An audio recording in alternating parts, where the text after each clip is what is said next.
Queridos amigos, queridas amigas, estamos iniciando agora mais um estudo sobre o Livro dos Espíritos, aqui através do canal do NEP Paulo de Tarso. Sejam bem-vindos ao estudo de hoje.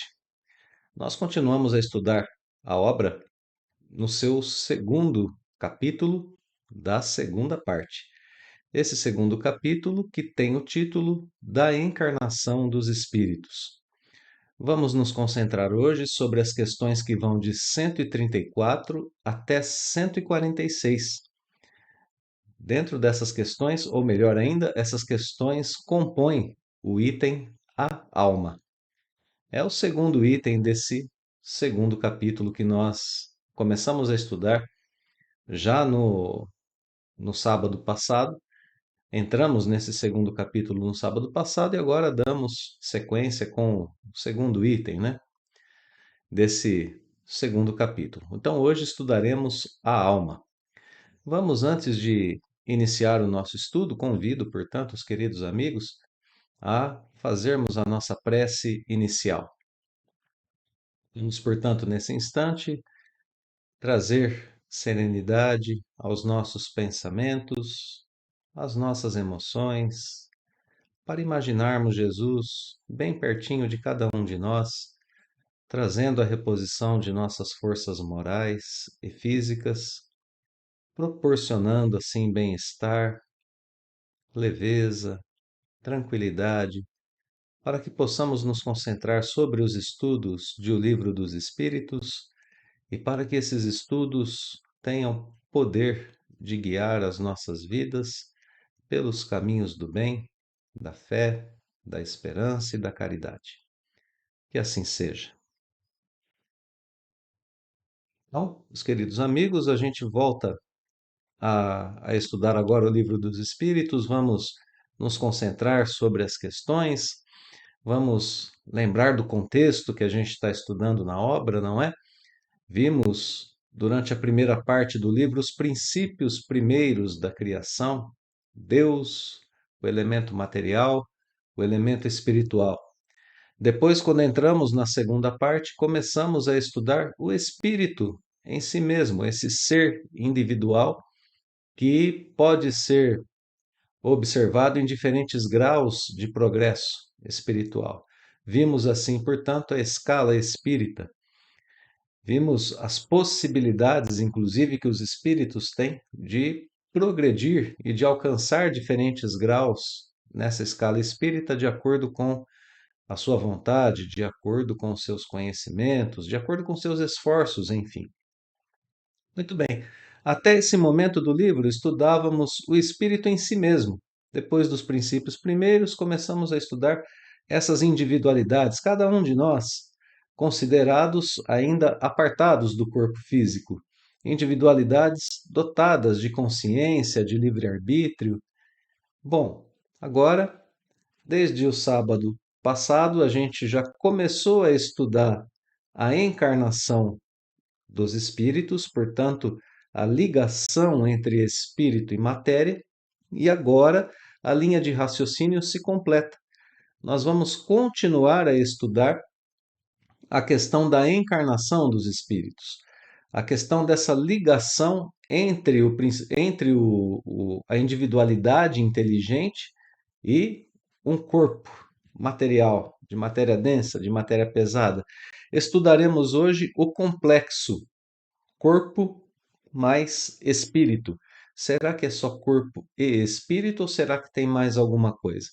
Quais são as ligações íntimas, as ligações básicas necessárias, ou melhor dizendo, as condições básicas necessárias para a ligação entre um espírito e um corpo?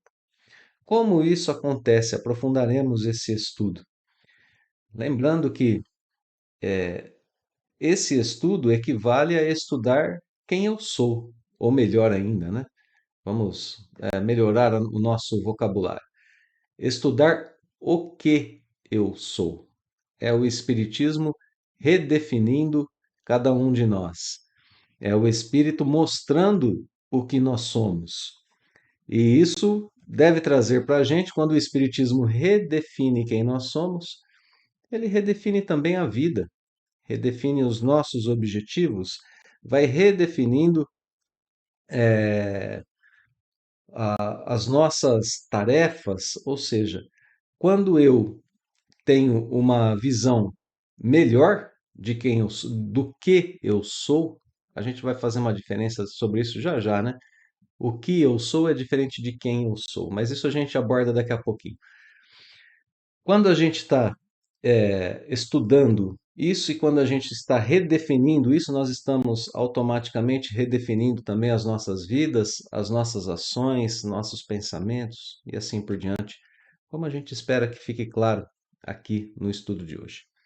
Bom, vamos dar aquela passadinha geral pelas questões para a gente identificar primeiramente as temáticas que nós temos aqui no, entre essas questões do livro, e aí a gente dá início ao estudo mais detalhado.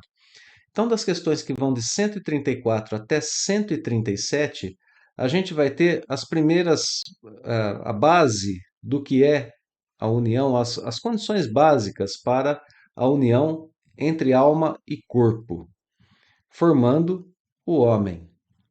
Então, as condições básicas, os elementos primeiros, como acontecem, a dependência entre alma e corpo e princípio vital, um outro elemento que vai surgir aqui. Então, essas condições primeiras, as condições mais básicas para a ligação entre espírito e corpo. Bom, das questões que vão de 138, vamos dar uma ajeitadinha aqui, né, no nosso texto para aparecerem aqui os números das questões. Pronto, acho que aí ficou bom. Então, aqui, a partir da questão de número 138, a gente vai ter até a questão 143 uma análise de diversas opiniões sobre o que é a alma. Olha aqui a palavra opinião aparecendo na questão 138, espíritos e filósofos definindo a alma, e assim a gente vai ter essa temática até a questão de número 143. E aí, enquanto Allan Kardec apresenta essas opiniões diferentes, ele vai apresentando também as ideias, as orientações dos espíritos superiores que nos ajudam a pensar de forma correta essa união entre espírito e corpo, o que nos leva ao aprofundamento do tema. Aí a gente vai ter aqui, a gente vai poder perceber que estamos aprofundando a questão da ligação entre espírito e corpo, aprofundando o tema e estudando, portanto, as relações mais íntimas entre o espírito e o corpo. Como entender isso de forma mais profunda. E das questões 144 até a questão 146, nós teremos algumas ideias complementares aqui, nós teremos algumas considerações finais sobre o tema, sobre a alma, né? Sobre o conhecimento humano, sobre isso que se chama alma, aqui no Livro dos Espíritos. Algumas considerações finais nas últimas três questões, que ainda aprofundam o tema para a gente, que ainda nos ajudam a pensar melhor a palavra alma e o que ela significa para nós espíritas, e, portanto, como a gente dizia agora há pouco, dando um novo significado para a nossa existência, um novo significado para a vida, ajudando a gente a compreender melhor a nossa posição aqui na Terra e as tarefas que temos diante dessa posição. Então vamos lá, vamos ao nosso estudo. Bom, para a gente começar, eu gostaria que nós abordássemos as questões 134 e 135 em conjunto. A gente vai ter aqui uma série de ideias que é muito bom de serem analisadas em conjunto, né? A gente é, pegar assim o geral das ideias que estão aqui é uma coisa muito importante. Então vamos lá, começa Allan Kardec com a pergunta: que é a alma? E essa pergunta, que é algo que já está assim, com o qual nós já estamos bem familiarizados aqui no Livro dos Espíritos. Nós vimos a primeira questão do livro perguntando: que é Deus? E já comentamos que quando Kardec faz isso, abrindo mão, inclusive, do, da letrinha O, né? O que é, esse artigo definido masculino, que poderia estar antes da questão, talvez já delimitando um pouco a resposta. Então, Kardec não pergunta o que é, ele pergunta que é. E aí abrem-se infinitas possibilidades para a resposta. E é isso que Kardec quer quando ele lança essa pergunta, que é. Bom, tendo sido assim, a resposta vem, que é a alma é um espírito encarnado. Sequência de ideias com o estudo anterior, né? Víamos a ideia da encarnação dos espíritos no estudo anterior, e agora vemos aqui que a alma, para nós espíritas, é definida como sendo um espírito encarnado, espírito unido ao corpo. Bom, vamos seguir porque podemos entrar aqui nas questões 134A e B, porque Kardec força um pouquinho e quer esmiuçar esse conhecimento perguntando o que era a alma antes de se unir ao corpo. O que era a alma antes de se unir ao corpo? Era um espírito. Então ele tem a confirmação aqui de que as individualidades inteligentes do mundo espiritual habitam corpos físicos. A B é para deixar tudo muito explícito, quando ele pergunta se alma e espírito é idêntico, se são a mesma coisa os dois. E a resposta diz sim, as almas são os espíritos. Antes de se unir ao corpo, a alma é considerada aquele ser inteligente que povoa o mundo invisível, né? Então, quando eles vêm ao plano material, vão revestir um corpo para se purificarem e esclarecerem. Uma nova forma, um modo diferente de dizer qual é o objetivo da encarnação que já foi dado exatamente no estudo anterior. O objetivo da encarnação é fazer o espírito progredir, fazer com que ele alcance progresso, se purificando e se esclarecendo. Então, a ideia continua a mesma do estudo anterior. E agora a gente está tendo um novo termo, uma nova definição. Quando a gente vai falar do ser imaterial que está em um corpo físico, a gente se refere a ele como sendo a alma. E pronto, né? É isso que Kardec quer deixar muito claro nesse início de estudo. Então a gente já tem aqui essa primeira definição daquilo que Joana de Ângeles chamaria de o ser integral. Ela tem um livro, inclusive, com esse título, né? O ser integral. Ou o homem integral, melhor dizendo, né? O título da obra da Joana de Ângeles.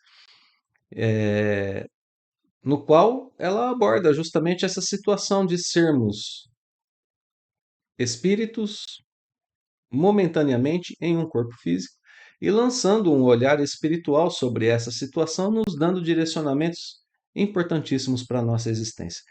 Daqui a pouquinho eu vou fazer uma outra referência a essa obra da Joana de Ângeles.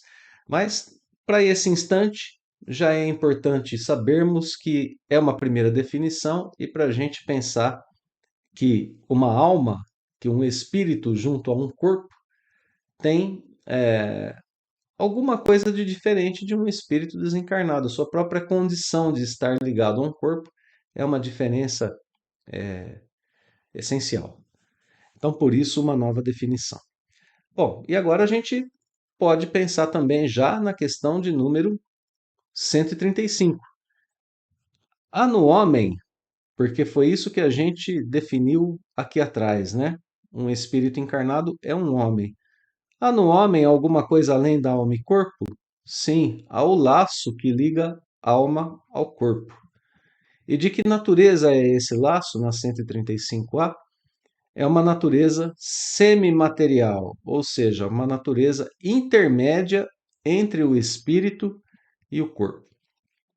Bom, então aqui a gente já tem mais uma orientação sobre o ser de modo integral, o homem integral, como diria Joana, O entendimento mais aprofundado ainda do que somos nós. Somos um espírito ligado a um corpo e que precisa de um agente intermediário entre os dois.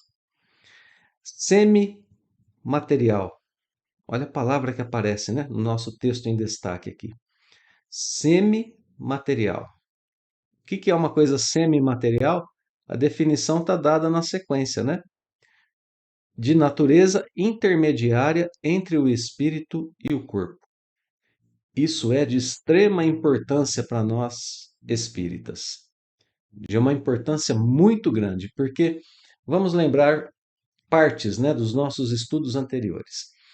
Deus criou dois princípios, o princípio espiritual e o princípio material. Os dois são de naturezas diferentes. O princípio espiritual, se considerarmos como espíritos, são imortais.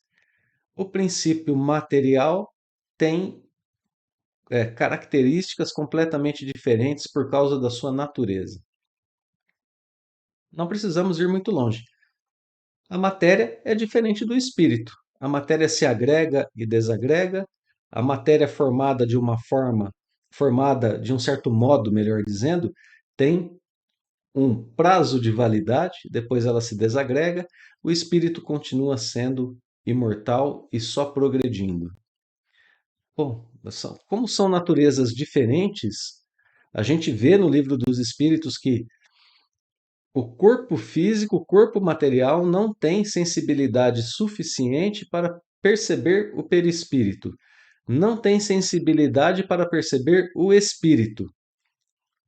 Né? Uma sensibilidade assim mais aguçada para os órgãos dos sentidos, é isso que eu queria dizer, né? Visão, tato, audição. Não percebem o espírito. Bom, então aqui a gente tem um problema para resolver. Como é que dois elementos de natureza tão diferente se comunicam? É um problema, né, que precisa ser resolvido. E só para a gente fazer uma analogia, né, talvez pobre, perdoem a pobreza da analogia, mas aqui na Terra a gente tem esses problemas de comunicação também. Se eu quero me comunicar com uma pessoa que está muito distante, eu preciso de um instrumento que faça essa comunicação, como um telefone celular, por exemplo. Quero conversar com uma pessoa que está em outra cidade, eu uso o meu telefone celular. E ele já está servindo, inclusive, para aquelas pessoas que estão dentro do mesmo ambiente, né? Curiosamente, estão conversando por WhatsApp dentro do mesmo ambiente. É, com perdão, né, da brincadeira, mas é um instrumento que às vezes é utilizado de forma um pouquinho exagerada por nós, né? Mas voltando ao nosso assunto, de qualquer forma, o celular está aí para resolver esse problema da distância para a comunicação humana. Bom, se o telefone resolve o problema da comunicação posto pela distância, o perispírito resolve o problema da comunicação entre espírito e corpo posto pela diferença de naturezas. Um é de uma natureza etérea, sutil, e outro de uma natureza densa, pesado. Como é que esses dois se comunicam? Com um agente intermediário que tenha um pouquinho da característica de cada um. Né? O perispírito, apesar de ser sutil o suficiente para não ser percebido pelos nossos sentidos, pela nossa visão, pela nossa audição, pelo nosso tato, apesar disso, ele é suficientemente material para ser é, uma cola, né? Para ser um instrumento de ligação e de comunicação entre espírito e, e matéria. Então ele tem um pouquinho da natureza de cada um. Por isso que a definição aqui do que é semimaterial diz que é uma natureza intermediária entre o espírito e o corpo. É uma natureza que não é nem tão sutil quanto o espírito e nem tão material quanto o corpo, podendo receber assim influência de um e de outro. Por isso é que é através dele, por meio desse laço, que o espírito atua sobre a matéria e que a matéria atua sobre o espírito reciprocamente. Como que isso funciona? Bom, exemplos práticos. Se eu tenho pensamentos perturbados, pensamentos pessimistas, pensamentos ruins, em algum momento pode, de modo excessivo, né, é, de modo muito prolongado, pode ser que em algum momento eu comece a sentir aquele nó de angústia no peito, uma dor de cabeça, um desconforto no estômago. Então, o nosso pensamento muito pessimista levando efeitos ao corpo físico. De outra forma, qualquer sensação que eu tenha que chegue através do corpo, ela é transmitida ao cérebro, o cérebro recebe essa informação e o perispírito a transmite ao espírito. Em última instância, quem percebe é o espírito. Então, o espírito recebe sensações do corpo, transmitidas pelos órgãos sensoriais ao perispírito, que transmitem essas sensações ao espírito. Então, o corpo influencia no espírito e o espírito influencia no corpo. Os dois estão em relação íntima. E aqui, ao final da questão 135, Allan Kardec vai fazer o resumo de tudo que a gente viu. O homem é composto por três partes essenciais, precisam existir essas três partes para que exista um homem, né? Uma mulher, um ser humano. O corpo ou ser material, e nisso a gente é igualzinho aos animais. Todos os animais têm corpo material e tem também princípio vital, porque é o princípio vital que mantém o corpo vivo, como nós já estudamos também anteriormente aqui no Livro dos Espíritos. Então aqui surge mais um elemento: corpo com princípio vital, alma ou espírito encarnado. E por fim, o intermediário, o perispírito, essa substância semimaterial que serve de primeiro envoltório ao espírito e que o liga ao corpo. Tal como num fruto, o germe, o perisperma e a casca. A gente já está bem habituado também com essa ideia, né? Já vimos fruto, germe, perisperma e casca, diversas camadas, né? Então, o perispírito é um primeiro envoltório, essa primeira roupa do espírito que permanece quando ele desencarna, permanece envolto pelo perispírito no plano espiritual. Bom, então aqui a gente tem as condições primeiras, as condições mais básicas da encarnação de um espírito, que nós vimos aqui, que é formada por quatro elementos, né? O espírito, o corpo, o perispírito e o princípio vital.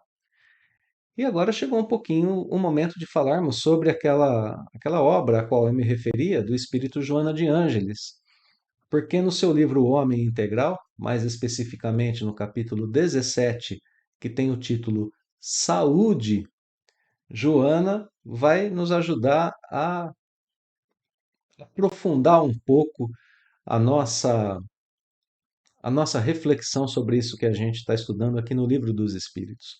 Notemos, meus queridos irmãos, noção de saúde para o espírita vai muito além daquilo que é uma definição de dicionário que Joana de Ângeles coloca logo na abertura desse capítulo. Ela diz que lexicamente, numa definição léxica, numa definição de dicionário sobre a palavra saúde, nós veríamos que saúde é o estado daquilo que é são, daquilo que tem suas funções orgânicas regulares, funções orgânicas harmônicas, né?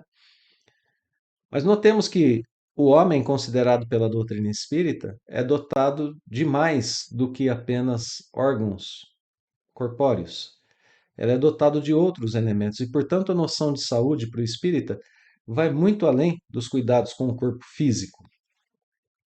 Joana de Ângeles continua apresentando uma noção de saúde, aqui terrena, que já leva isso em consideração. A noção de saúde da própria Organização Mundial de Saúde, a OMS, que diz que para que seja considerado um indivíduo saudável, não basta a falta da doença, ou seja, não basta a falta do desequilíbrio orgânico. Tem que se somar a isso três fatores essenciais, que são, em primeiro lugar, o bem-estar psicológico. Notem, né? Bem-estar psicológico aqui já algo que está para além do simples mundo orgânico, do simples âmbito corpóreo. bem-estar psicológico, bem-estar mental, bem-estar de análise que a pessoa faz da sua vida e de suas relações, suas atitudes, seus gestos, dos acontecimentos que ela vive, de suas experiências. Bem-estar psicológico, que para nós na doutrina espírita tem um alcance espiritual muito grande, né? Essa ideia de um bem-estar psicológico, porque essa visão de mundo e de si mesmo, de Deus, é algo do espírito. E notemos que a própria Organização Mundial de Saúde já reconhece esse âmbito da vida de todos nós. Então, três fatores: bem-estar psicológico, equilíbrio orgânico, óbvio, e satisfação econômica. É isso, os elementos para a OMS que, tendo sido contemplados, fazem com que o indivíduo seja considerado um indivíduo saudável. E nós, enquanto espíritas, precisamos começar a pensar no equilíbrio, na harmonia, então, de nossos pensamentos, do nosso emocional, das nossas atitudes com as leis divinas, porque senão a gente não tem saúde. Senão a gente atende um âmbito próprio apenas do corpo, como por exemplo indo a uma academia, para que a gente tenha aquele corpo bonito, aquele corpo bem torneado, né? Mas nem sempre saudável, porque exercício também às vezes tem os seus excessos. Então a gente se preocupa muitas vezes com a aparência e poucas vezes com a saúde. Às vezes a gente se preocupa mais com o prazer do que com a saúde. Eu quero comer um pouquinho mais. E notem que esses são elementos de ligação entre o corpo e o espírito, de educação para o espírito. O corpo sente prazer e transmite essa sensação ao espírito. Mas se o espírito abusa disso, o corpo adoece. Notem que é um abuso, né, do desejo do espírito em direção ao prazer, à vaidade e tantos outros desequilíbrios que a gente tem aqui na vida terrena. Então é preciso sempre considerarmos o ser integral, o homem integral. Todas as instâncias, todos os âmbitos que envolvem a existência de um ser humano aqui na Terra. É só assim que a gente se equilibra e que passa a ter uma harmonia maior naquilo que a gente é. Harmonia entre espírito, perispírito e corpo. Bom, Joana, um capítulo adiante nessa mesma obra, vai falar sobre a saúde psicológica, e eu vou ler um pedacinho aqui desse item para a gente fazer, enfim, aquela distinção que eu queria, que eu marquei no começo do nosso estudo, né? O que eu sou e quem eu sou. Escreve Joana que a saúde psicológica decorre da autoconsciência. Olha aí. Saúde psicológica, ela está ensinando a gente a ter saúde psicológica. Ela é decorrente da autoconsciência, eu saber o que eu sou em primeiro lugar. E o que eu sou é um espírito unido ao corpo. E que tem perispírito e princípio vital, preciso cuidar de tudo isso. Mas a autoconsciência não é só isso. Ela exige também que eu saiba quem eu sou. E quem eu sou envolve características espirituais e experiências que nós conquistamos no decorrer de toda a nossa caminhada espiritual. Então envolve as minhas boas e más tendências, as minhas virtudes e meus vícios e imperfeições. Envolve a minha personalidade, envolve que eu saiba quem eu sou. Eu vou ler a frase da Joana por completo agora, para a gente poder melhorar ainda essa nossa concepção, né? A saúde, escreve Joana, a saúde psicológica decorre da autoconsciência, da libertação íntima e da visão correta que se deve manter a respeito da vida, das suas necessidades éticas, emocionais e humanas. Que beleza de texto, né? Curtíssimo, uma frase curtíssima da Joana, mas abrindo para a gente o âmbito da consciência que a gente precisa ter sobre a nossa vida mesmo, sobre a completude da nossa vida, os objetivos mais nobres, chegarmos ao progresso enquanto estamos encarnados, nos aperfeiçoarmos dia a dia, através da caridade, através da autoconsciência, do autoconhecimento, da autorreforma, das nossas necessidades morais, emocionais, intelectuais, de relacionamento, tudo que está ao nosso alcance e que Deus nos deu como um presente para o espírito, né? Que precisa e que quer progredir. Por isso que a gente dizia agora há pouco que Ao redefinir o homem já não é mais um animal racional para a doutrina espírita. Não, é um ser composto por um elemento espiritual que sobrevive ao corpo físico e que, portanto, leva consequências da sua existência para o futuro. Então, que a gente possa, né, ter consciência disso e exercitar essa nossa consciência no dia a dia. Bom, a gente arrematar essas ideias, questões 136 e 137. A alma depende ou não do princípio vital? E a resposta dos espíritos, vejam só, né? Primeiro a relação da alma com o corpo. Agora a relação da alma com o princípio vital. Ela é dependente do princípio vital? Olha como vem a resposta. O corpo é só um envoltório. A gente já repetiu isso diversas vezes. Que interessante, né? Porque a gente sabe, já estudamos anteriormente, que o princípio vital é próprio do corpo físico. Ele serve ao corpo. Ele serve para dar vida ao corpo, né? Então a gente está estudando aqui, sim, a relação da alma com o princípio vital e, de forma indireta, da alma com o próprio corpo. Um depende do outro para existir. Essa forma de dependência mais básica que a gente pode imaginar, né? A dependência para a própria existência. A alma depende do corpo para existir. Olha como que a resposta vem, né? Ela não diz nem sim nem não, ela diz o corpo é só uma roupa, é só um envoltório. Então, não, a alma não depende do corpo para existir, não depende do princípio vital para existir. Ela só depende dos dois para estar encarnada. Só isso. Deixa de existir princípio vital, a alma sobrevive. Deixa de existir corpo, a alma sobrevive. Ou o espírito sobrevive, né? Se a gente quiser pensar assim. A gente pode tomar a alma aqui nessa questão 136 como sinônimo de espírito, inclusive.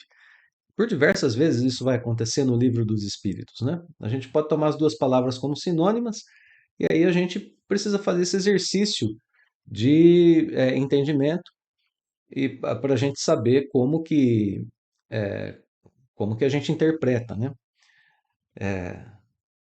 Bom, e aí para quem quiser aprofundar um pouquinho e relembrar essa relação do princípio vital com o corpo, vale a pena retomar estudos anteriores, principalmente das questões que vão de número 65 em diante. Ali a gente tem um estudo mais específico sobre essa questão do princípio vital como o agente que dá vida ao corpo. Mas aqui no próprio texto a gente vai retomar isso já já. Bom, a alma é dependente ou não do princípio vital? A gente viu a resposta. Kardec agora inverte a questão. E o corpo? Existe sem alma? E olha a resposta. Quando cessa a vida do corpo, a alma o abandona. Ok? Então, pode o corpo existir sem alma? Quando cessa a vida do corpo, a alma o abandona. Mas olha só como que a resposta segue. Antes do nascimento, ainda não tinha a união definitiva entre alma e corpo. E tinha corpo. Depois dessa união já estabelecida, a morte do corpo rompe com os laços. E a alma volta a ser aquele ser individual, o espírito, né? Portanto, a vida orgânica pode animar um corpo sem alma, mas a alma não habita um corpo sem vida orgânica. E aqui a gente tem de novo a relação de dependência, né, entre a alma e o princípio vital. Se a gente quer considerar a alma apenas como espírito encarnado, como espírito em relações com o corpo, ela depende do princípio vital para estar ali ligado ao corpo. Não tem princípio vital, ela não está mais ligada. Essa é a única dependência que tem entre alma e princípio vital no que diz respeito a ela estar ligada ao corpo. E a 136A completa essa ideia, né? O que seria do nosso corpo se não tivesse alma? Só massa de carne, sem inteligência, tudo menos um homem. Bom, e na questão 137, o arremate dessas ideias das condições mais básicas para um espírito estar ligado a um corpo. Ele pode estar ligado a dois corpos ao mesmo tempo? A resposta é não. E quem quiser mais informações, diz Kardec, leia o livro dos médiuns no capítulo 7. Cada espírito habita um corpo de cada vez, porque ele é indivisível. O espírito é indivisível, portanto, um corpo apenas de cada vez. Bom, que a gente encerra então nesse momento as questões que colocam as condições básicas para a existência desse complexo que nós chamamos de alma, ok? Então, o último ponto é essa questão do espírito ser indivisível. Então, ele habita um corpo de cada vez, um corpo em cada encarnação. Podem ter várias encarnações, mas cada vez em um corpo, não mais que isso. Porque ele é indivisível e vai dirigir, habitar um corpo de cada vez. E assim é que se forma aquele complexo com quatro elementos essenciais, sendo o espírito o principal elemento, pois é o imortal, é o que aprende, é o que sente, é o que dá comandos. E depois ele se serve de perispírito para isso, ligados a um corpo com princípio vital. Estão estabelecidas aqui as condições básicas para a existência de um ser humano, a definição também do que é um ser humano. Agora a gente começa a partir da questão 138 a estudar as relações mais íntimas que existem entre esses elementos. Então vamos lá. O que a gente deve pensar da opinião das pessoas que consideram a alma o princípio da vida material? Isso é uma questão de palavras, dizem os espíritos. A gente não tem nada a ver com isso. Começai por vos entenderdes mutuamente. Vejam, por que essa resposta vem dessa forma, né? Kardec está perguntando assim: algumas pessoas têm a opinião de que a alma dá vida ao corpo, que é ela que dá vida ao corpo. E a gente já viu essa questão aqui no Livro dos Espíritos, lá no início do nosso estudo e depois um pouco mais adiante em capítulos anteriores. A gente já viu que a alma não dá vida ao corpo, de modo algum. Já vimos anteriormente que o princípio da vida material se chama princípio vital. Vimos isso lá na introdução do Livro dos Espíritos. Por isso, os espíritos superiores dizem aqui: isso é uma questão de palavras. Lembramos que lá justamente se levantou a questão do significado da palavra alma. Kardec fez esse exercício conosco. Ele escreveu: para uns a alma é aquilo que dá vida ao corpo físico. E depois à frente disse: não, nós aqui na doutrina espírita chamaremos a isso de princípio vital. Não é a alma, é uma modificação do fluido universal que dá vida aos corpos aqui na matéria. Perdão. Então o elemento existe, existe algo que dá vida ao corpo, mas isso não é a alma. Por isso os espíritos respondem aqui, é uma questão de palavras, vocês precisam se entender. Não temos nada com isso, já ensinamos como acontece, né? E aqui a gente está vendo é, a conversa, né, o diálogo, ou a linha de raciocínio que Kardec usou através dos ensinos, dos ensinos dos espíritos superiores para escrever o texto da introdução. Os princípios estão aqui, no corpo do livro. Então, questão de palavras. Qual é o significado que você está dando à palavra alma? É isso que os espíritos estão dizendo. Vamos para a questão 139, porque ela continua abordando isso e continua fazendo a gente refinar essas ideias. Alguns espíritos, e antes deles, alguns filósofos, definiram a alma como uma centelha anímica emanada do grande todo. Por que essa contradição? Então a gente tem definições contraditórias e vindas dos dois lados da vida, né?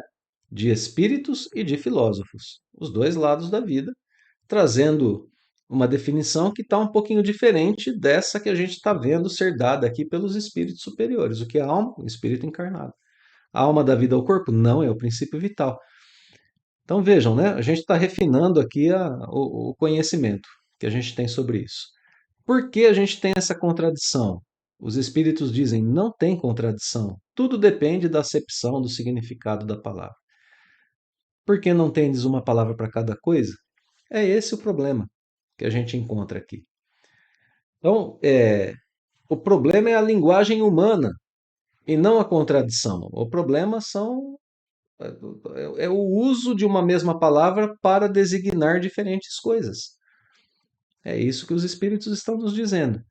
E aí, Kardec, aqui no seu comentário, vai dar alguns significados para a palavra alma.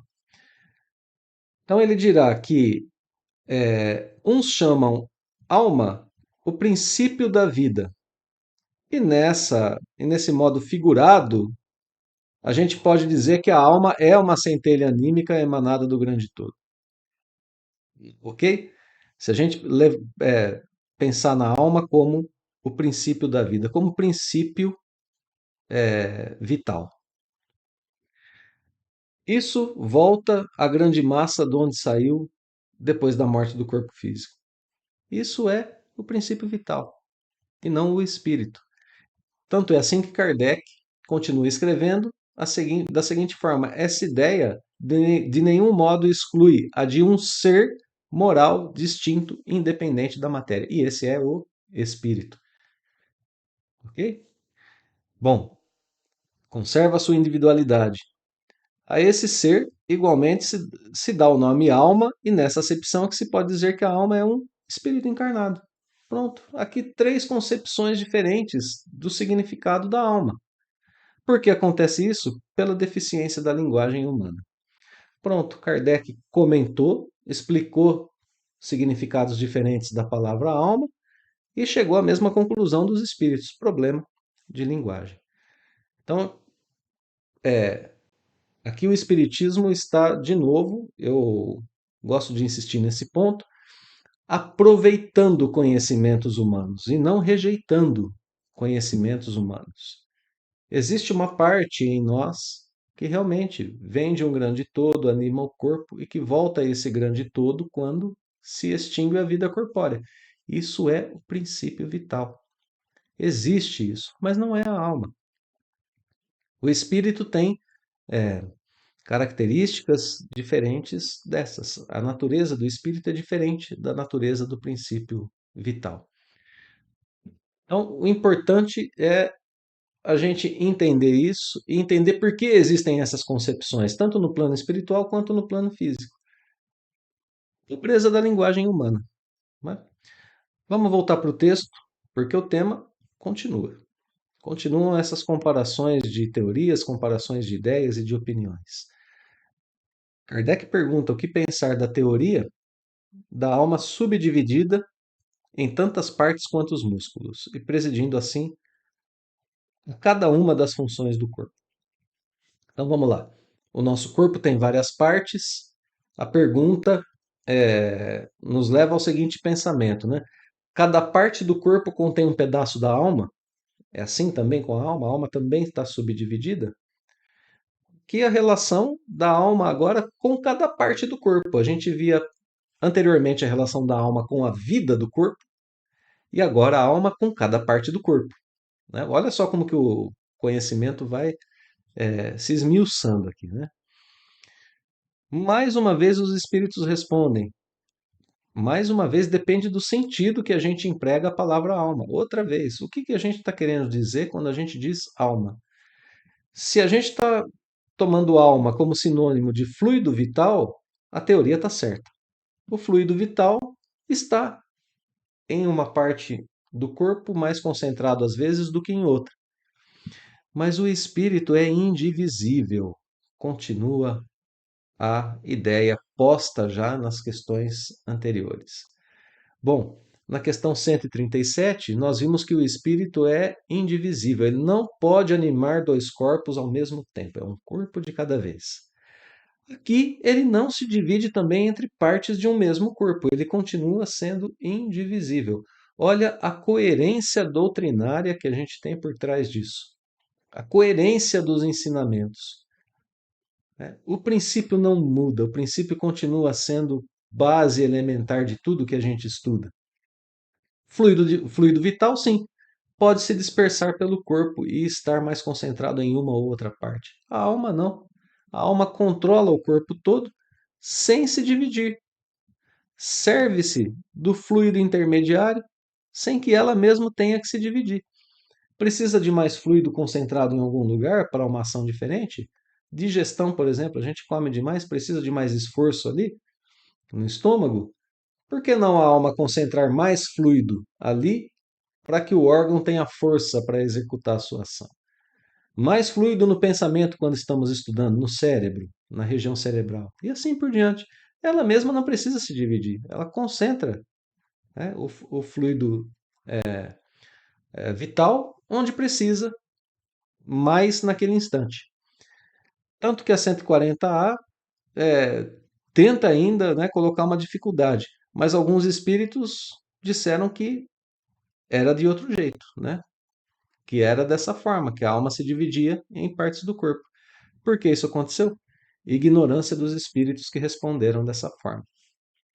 Então, aqui na questão 140A, o problema agora soma-se, né, ao problema da linguagem humana a falta de conhecimento de quem põe essas teorias. E aí vem a explicação de Kardec, falando um pouquinho sobre aquilo que a gente acabou de falar, né? A alma atuando nos órgãos pelo princípio vital. O princípio vital se reparte pelos órgãos. Olha aqui, ó, em maior abundância nos que são centros ou focos de movimento. Acontece que essa explicação não procede, não pode ser assim, se a gente considerar a alma como o espírito que habita o corpo. Ponto final, né?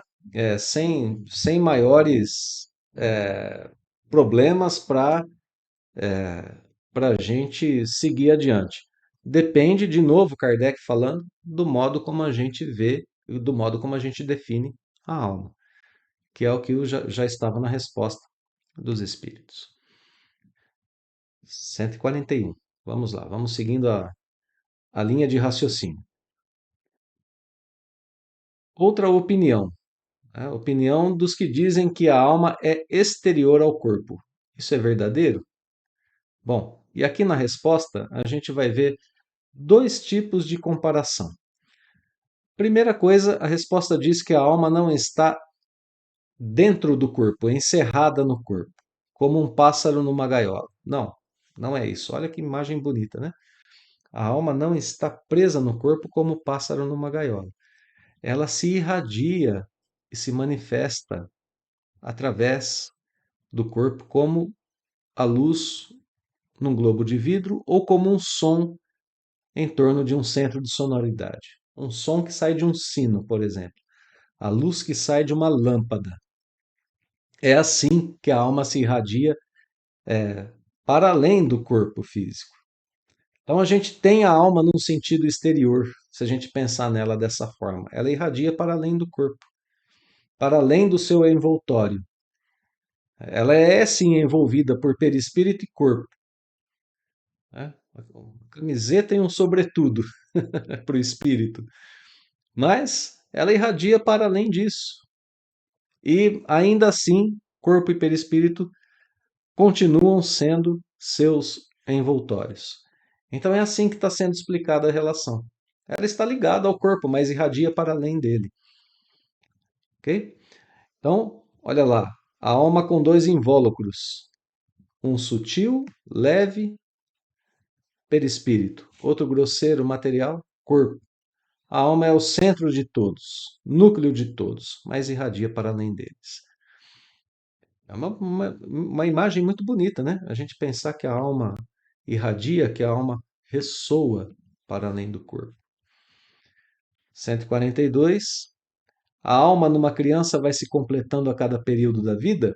Que a pergunta colocada é, né? A alma também vai se completando assim como o corpo físico vai se completando no decorrer da vida?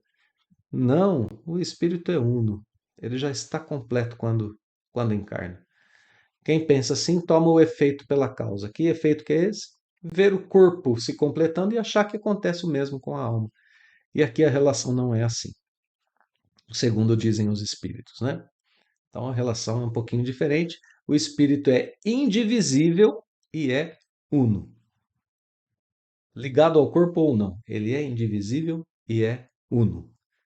E essa visão vai completando para a gente e dando base cada vez mais firme para a questão da individualidade. Bom, questão 143, que é a última a respeito dessas diferentes opiniões e depois a gente entra naquelas questões finais ali das considerações finais, né? Por que os espíritos não definem do mesmo modo a alma? Bom, alguns motivos aqui, né? Não têm o mesmo grau de conhecimento, todos têm ainda inteligência limitada. Existem espíritos de diferentes graus, por exemplo, pseudo-sábios que dizem aquilo que pensam saber, mas não sabem. Tem aqueles esclarecidos que podem se expressar em termos diferentes, por pobreza da nossa linguagem, quando conversam conosco, né? E daí surgem interpretações e definições diferentes.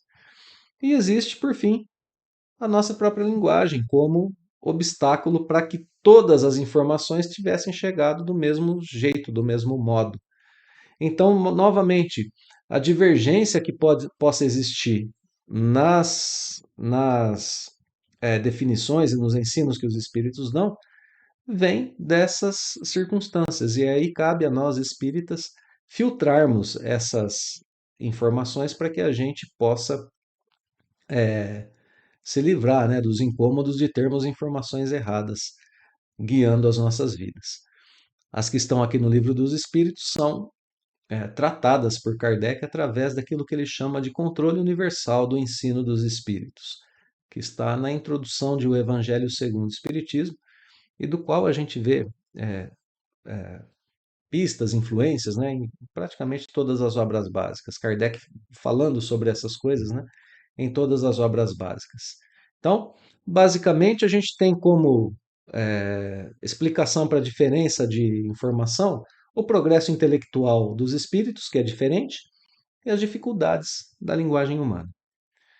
E assim a gente encerra essa parte das diferentes concepções sobre a alma, sobre o espírito, tendo refinado o nosso conhecimento, né? Essa era a função da comparação aqui, refinar o nosso conhecimento sobre a alma, sobre a condição do espírito quando está encarnado. E acredito que a gente conseguiu cumprir muito bem, né, com esse objetivo, abrindo horizontes para as nossas mentes, né, criando novas expectativas, novas perspectivas sobre essa situação de estarmos encarnados. Bom, vamos às considerações finais, então, porque na questão de número 144, Kardec pergunta o que a gente deve entender por alma do mundo, já que existem diversas acepções, né, para a palavra alma, diversos significados. O que pensar desse termo, alma do mundo? Bom, no primeiro momento, a alma do mundo é definida como princípio universal da vida e da inteligência, do qual nascem as individualidades. Ou seja, princípio inteligente ou princípio espiritual, como a gente estudou anteriormente. A alma do mundo é esse princípio universal da vida inteligente, do qual nascem os espíritos com E maiúsculo, as individualidades. Portanto, é o princípio inteligente do universo já estudado por nós. Mas o interessante é que os espíritos superiores vão dar uma outra definição para essa expressão alma do mundo. E vão justificar isso dizendo mais uma vez que o termo alma é muito elástico, que ele é um termo que admite muitos significados. E vão dizer que também ao nosso planeta Terra as pessoas atribuem uma alma. Então notemos, né, que existe uma diferença aqui. Alma do mundo não significa alma do planeta Terra num primeiro momento. Significa alma da criação, do universo, da criação como um todo. E a alma da criação como um todo é o seu elemento espiritual, o princípio universal da vida e da inteligência. Então, se a gente quer pensar em um tipo de alma para a criação, é o princípio inteligente.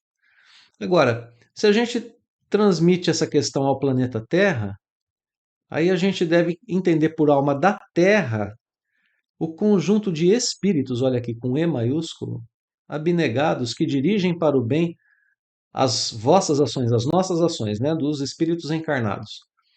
Quando nós os escutamos, dirigem quando nós os escutamos, né, e que de certo modo são os tenentes de Deus com relação ao vosso planeta. Aqui eu risquei a palavrinha lugares porque tem um pequeno deslize de tradução aqui, e a melhor tradução fica assim, né? Esses espíritos são os tenentes de Deus com relação ao vosso planeta. Essa questão me chamou muito a atenção aqui no Livro dos Espíritos, porque ela considera duas coisas, né? Existe o elemento espiritual que permeia toda a criação. Para o nosso planeta Terra, isso não poderia ser diferente. Mas o nosso planeta não tem uma alma enquanto planeta. O que ele tem como elemento espiritual em si é o cuidado desse conjunto de espíritos que dirigem as nossas ações para o bem. E como nós estamos necessitados disso, né? Como nós estamos necessitados disso? De boas inspirações desses espíritos em relação ao nosso planeta. Nós vivemos uma crise climática sem precedentes. Nós vivemos um momento em que as pessoas fechadas em si mesmas não olham para o meio ambiente, não olham para o seu planeta. Claro que eu estou aqui expandindo um pouco a questão da consciência espiritual, né? Para a questão ambiental, para a questão climática. Mas é de urgência, enorme urgência esse problema para nós agora. A gente precisa de um pouco mais de amor para com o nosso planeta, para com o nosso ambiente. O Espiritismo nos ensina que somos herdeiros de nós mesmos. E sim, somos herdeiros de nós mesmos, inclusive nesse ponto, porque a gente reencarnou e vamos reencarnar ainda muitas vezes aqui no planeta Terra. Se destruímos hoje, nas próximas encarnações herdamos a nossa própria destruição. Ora, quanto a gente precisa, né, se conectar em oração com esses espíritos, pedindo a eles as boas orientações para todos os seres humanos aqui, principalmente aqueles que têm posição de orientação aos demais, posição de destaque na sociedade, para que eles incentivem todas as pessoas a cuidar um pouco melhor do nosso planeta. Nós somos a alma do nosso planeta. Somos a alma do nosso planeta. Nós é que somos o sal da terra, como disse Jesus. Cabe a nós esses cuidados e precisamos estar ligados ao plano espiritual para que a gente possa se desenvolver também nesse sentido. Bom, vamos às duas questões finais. Kardec pergunta na 145 como explicar que filósofos antigos e modernos hajam discutido sobre a ciência psicológica e não hajam chegado e não tenham, né, chegado a um conhecimento da verdade. E aqui, antes da gente tratar da resposta, eu quero fazer um pequeno parêntese, porque aqui na questão 145, Kardec vai falar sobre filósofos. Eu posso voltar aqui até um pouquinho a questão na tela, né, para a gente perceber o que está acontecendo aqui na questão. Filósofos antigos e modernos, modernos para a época dele, né, para a época de Kardec, discutindo sobre ciência psicológica. E a gente precisa compreender o que está sendo escrito aqui. Até a época de Allan Kardec, meados do século XIX, a, a psicologia era uma área da filosofia, ela não era uma ciência independente. Por isso, filósofos estudando a ciência psicológica. Quando Allan Kardec começa a escrever a Revista Espírita, ele dá a essa revista o subtítulo de Jornal de Estudos Psicológicos. Mas o psicológicos ali não se refere à ciência psicologia como a gente tem hoje. Se refere à psicologia como era entendida na época de Kardec, como uma área da filosofia, que estudava assim questões relacionadas à moralidade, ao livre-arbítrio e à alma principalmente, né? A alma considerada de diversas formas, como a gente está vendo aqui, é, é, os diferentes significados que existiam para aquela época, que existem ainda hoje, né? E que a gente tenta refinar dentro do Espiritismo para a gente ter ganho de conhecimento e de entendimento. Então era uma ciência diferente do que é hoje. E Kardec está perguntando, agora sim a gente pode voltar à questão, né? Não tinha muito a ver com a psicologia tal qual ela é hoje. Então, por que filósofos estudaram a ciência psicológica e não chegaram a esse conhecimento da verdade que o Espiritismo traz, né? Porque eles eram apenas precursores da doutrina espírita, prepararam os caminhos. E aqui essa resposta ela é excepcional do ponto de vista do texto que a gente está estudando. Eram homens e, como tais, se enganaram, tomando suas próprias ideias pela luz, as suas próprias ideias pela verdade. Por isso, tantos sistemas filosóficos diferentes, né? Olha como segue a resposta, e acho que aqui é a grande beleza dela. No entanto, mesmo os seus erros servem para realçar a verdade, mostrando o pró e o contra. Ademais, dentro desses erros se encontram grandes verdades que um estudo comparativo torna apreensíveis. E aí eu chamo a atenção dos queridos amigos para essa situação, porque olha só, que beleza que é essa explicação que está aqui para nós. Que maravilha que é isso. Mesmo os erros servem para realçar a verdade. Não era isso que a gente estava fazendo agora há pouco aqui no texto? Trazendo opiniões que são opiniões equivocadas e comparando essas opiniões com o ensinamento dos ensinos, com os ensinos dos espíritos superiores, que mostram um ensino muito mais bem fundamentado, muito mais sólido, muito mais racional, muito mais lógico para a existência de um ser humano. Era justamente isso que a gente estava fazendo. Aqui está explicado o movimento todo do texto das questões que Kardec colocou até agora. Por que comparar com outras opiniões? Porque os erros servem para realçar a verdade, mostrando pró e contra de cada uma das opiniões.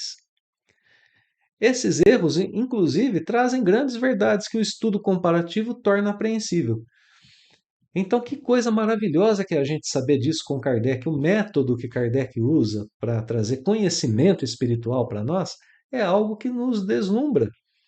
A gente percebe a capacidade desse professor em nos ensinar, sem descartar conhecimentos importantes, né? Sem aquele orgulho de dizer assim, não, eu tenho a razão e me escutem e joguem o resto fora.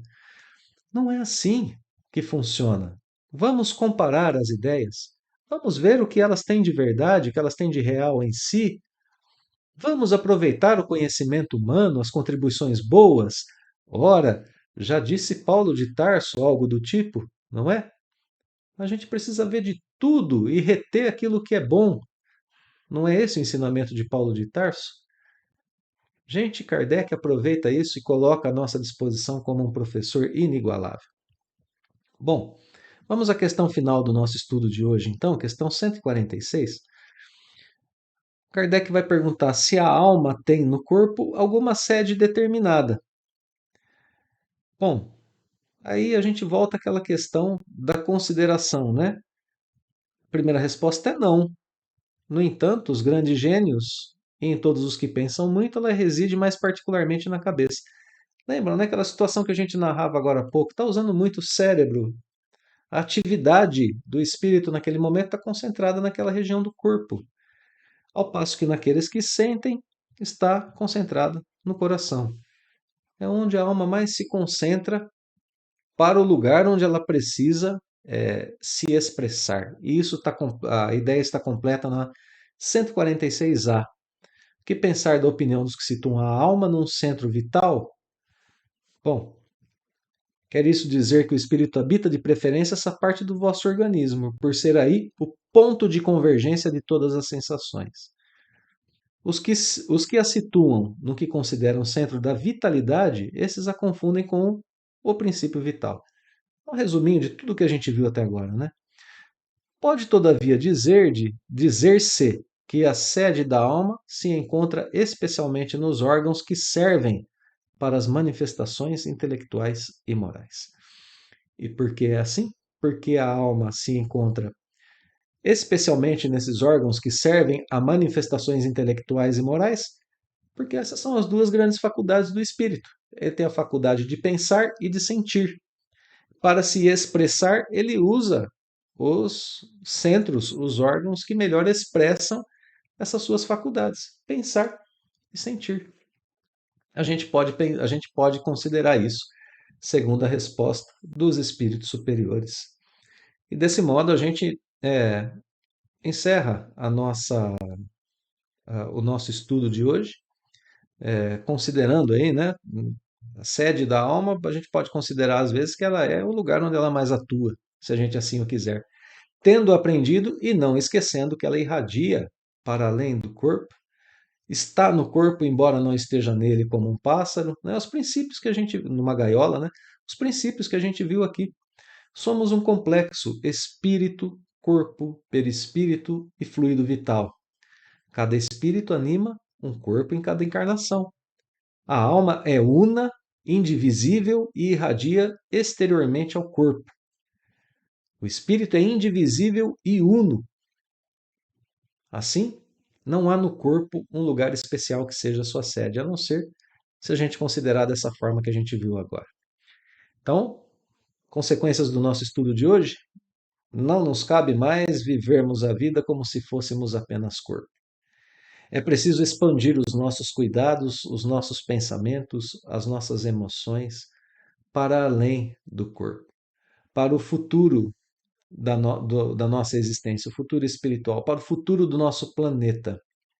O Espiritismo, ao redefinir o homem, redefine também sua vida e seus objetivos, suas aspirações.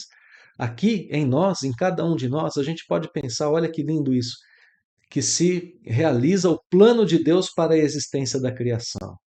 Lá no princípio, Deus criou, lembra, né? Princípio inteligente, elemento espiritual e elemento material. Em um homem, em um ser humano, se realiza a união dos elementos primordiais da criação com o objetivo mais nobre que Deus colocou para ela, o progresso. Progresso. Felicidade para todos nós. Nós estamos muito mais perto agora, muito mais próximos de entendermos Jesus, o nosso mestre maior, que abriram mão de suas próprias vidas para segui-lo. E olha, né, que expressão essa que eu usei, abrir mão da própria vida. Agora a gente percebe que o que nós chamamos de abrir mão da própria vida é, na verdade, como talvez diria o próprio Mestre Jesus, escolher a vida real, usar o livre-arbítrio para colocarmos as nossas forças naquilo que realmente importa, naquilo que realmente é mais importante na vida, naquilo que permanece, que é o espírito imortal. E tomarmos os cuidados necessários para a atual existência. Mas sempre, sempre, sempre com objetivos superiores. Não é abrir mão da vida, é fazer escolhas pela vida real, pela vida com V maiúsculo, pela vida que envolve todos os aspectos da criação e os âmbitos que tocam a existência de um ser humano. Seus compromissos com Deus, consigo mesmo, com o próximo, com o meio ambiente, com a ética, com a moral, com o bem-estar, com o progresso, enfim, com sua felicidade. Queridos amigos, queridas amigas, muito obrigado pela companhia em mais esse estudo, mais um mais 1 hora e 8 minutos quase, né, de estudos e reflexões sobre o Livro dos Espíritos. Essa horinha na qual a gente pode estar junto, pensando sobre a vida, renovando as nossas forças para seguir adiante. Muito obrigado pela companhia. Ficam os votos de uma excelente semana para todos e o convite para que a gente esteja junto mais uma vez no próximo sábado, estudando e refletindo sobre o Livro dos Espíritos. Abraço fraterno e até lá.